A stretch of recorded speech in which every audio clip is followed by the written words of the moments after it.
Seems not to be punished or held accountable, and they approve certain things. But what we also realize for the issue of the flooding is that most of the canal is blocked by vegetations and sand and other things, particularly when you look at the Ogompo. Mind you, the entire Lekki, is a marshy land, used to be called Morocco. It was rushed. There's no proper, design for Lekki itself. The water is bad. Most times you are seeing that a lot of even the drainage, the waste disposal is not good. So it's even sieving into the drinking water people use. A lot of people are relying on borehole. So it's a poorly built environment. The drainage are blocked. The canal is blocked. And at this point, when you then introduce a coastal road that is now above almost all the properties in that area. Because remember, when building, you have to look at the road level and make sure that it's from the road level that you pick your foundation. Typically, most of these areas, people ignore that, right?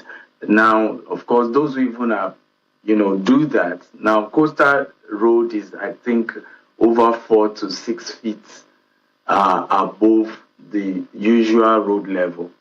And so water is finding it difficult to channel out. And that's part of what you're probably seeing happen. So it's a mixture of errors everywhere. And we just have to find a solution. But it's impressive to see that the government is concerned. Seeing the governor, the deputy, the commissioner move around to look for a solution is important. But we need to be preventive.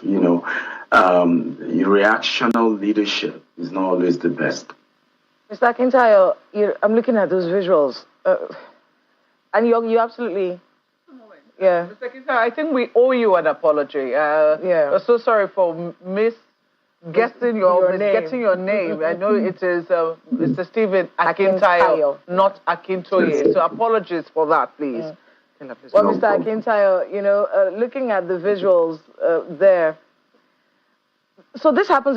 I want to get you to be clear with us right now. Are you saying that because of this coastal highway construction, that the flooding this year is worse than the flooding previous years?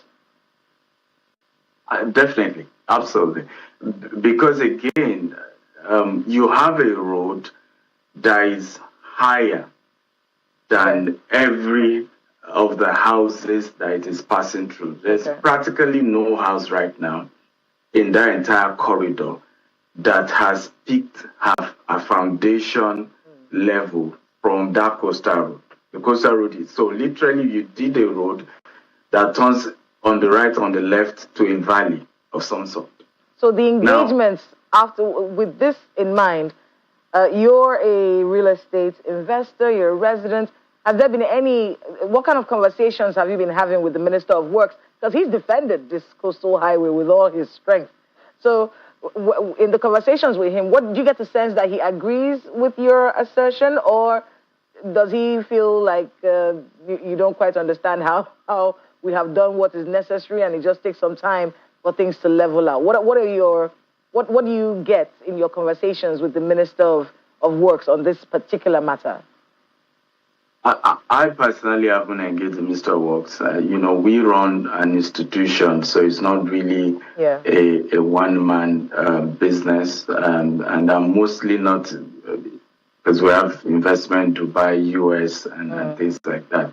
But I'm aware that a lot of our colleagues have raised that. Engineer Stella, she more than raised that. I mean, everybody knows that by now, And but I think I'm not even against the coastal road, road level, because again, this is well planned over the years. Yeah. The coastal road is not a new concept, and by the word coastal road, it was meant to be in proximity to the ocean, right? Yeah. And so it's also a way of preventing erosion. However, I think the challenge is once you move away from the gazetted line, which is more closer to the ocean, now you came into this almost, we can call it city center now. And so you move into the city center and created of some sort valleys. It's just naturally flows into valleys. All right, so I'll come back to you in a bit. But let's talk with Stella Okengu. Madam Stella, so talk to us about the engagements with the Ministry of Works. How has it been? What are the responses? And we both know why you're laughing, because you have been fighting for a while. And more grease to your elbows. I said everything now. All right, so let's talk about that. What are your feelers in your engagements with the Minister of Works, and what's the plan going forward based on the conversations you had?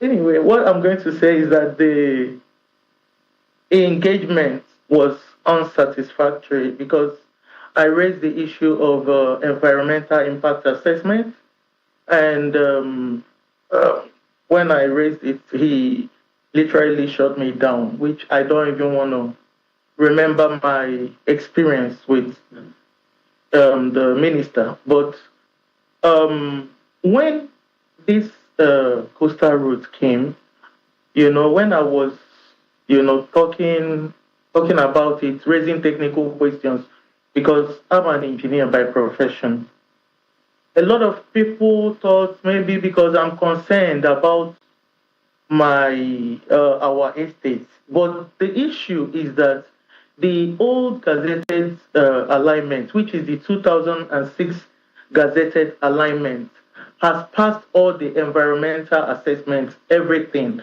So I will say that the coastal road was built on emotion, because he mentioned then that he wants to save about 1,700 to 2,000.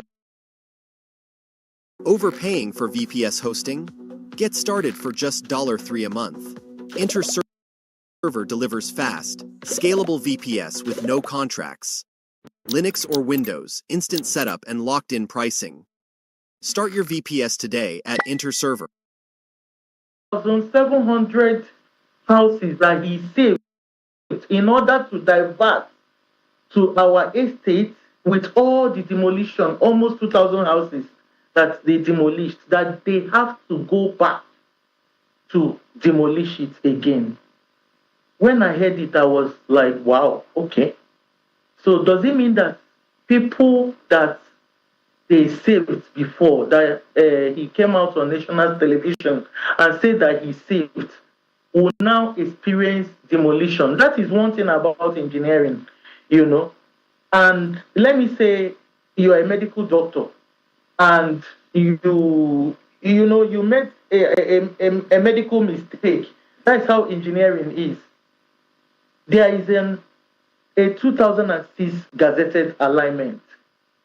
Just follow it and, achieve the coastal route. I'm not against. In short, why we even invested in that area, why the diasporans came to invest, is about because of the coastline there, so that we can be able to enjoy the environment, the beaches around there.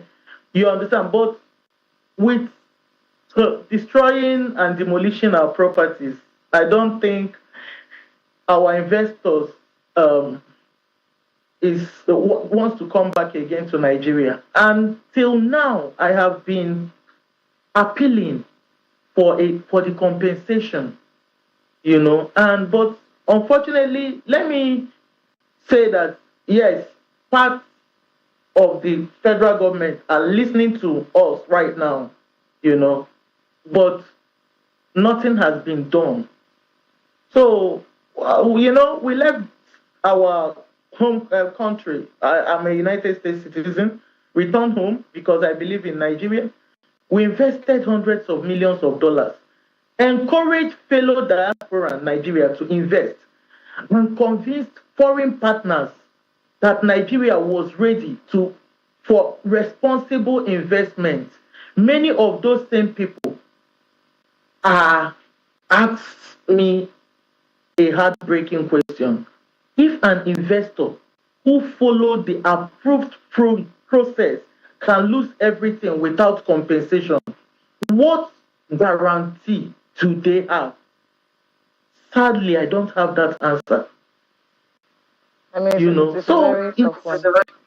it's a terrible thing, but it really left a bitter taste because we have, like what Dr. Akintayo said, we have all the necessary documents. We even have coastal road right of way clearance certificate.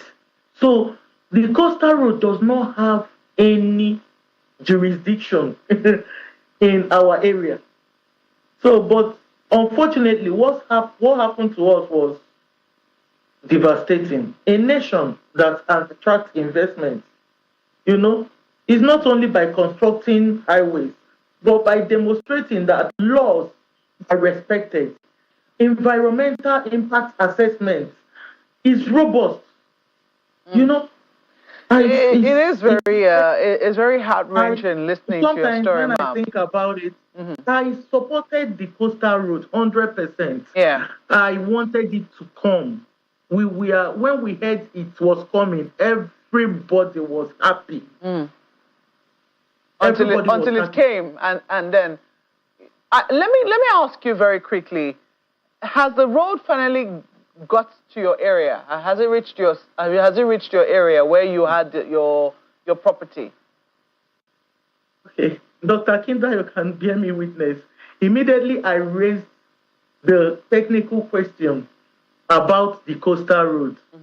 The next thing they said that the minister gave an order that they should leave wherever they are and go to our estate and demolish and pass the road. The road just has passed our estate. So the road has passed your estate now? In the middle of my estate. Has your estate experienced any flooding whatsoever? Of course. But if they had passed the original gazetted alignment, what they would have done is to put an embankment, a struck embankment, just the way they did it in Chenage, 1312. There's an embankment there, but they brought it into the city. You understand? It's not along the coastline again. They brought it saying that there is a marine cable. Marine cable cannot technically, let me say it in a layman language, cannot be on a land. Marine cable is a deep sea cable. It's inside the sea. It cannot even survive. It will melt. Literally melt. So they favored some people, let me put it like that. And now those people, they want to go back and demolish their property.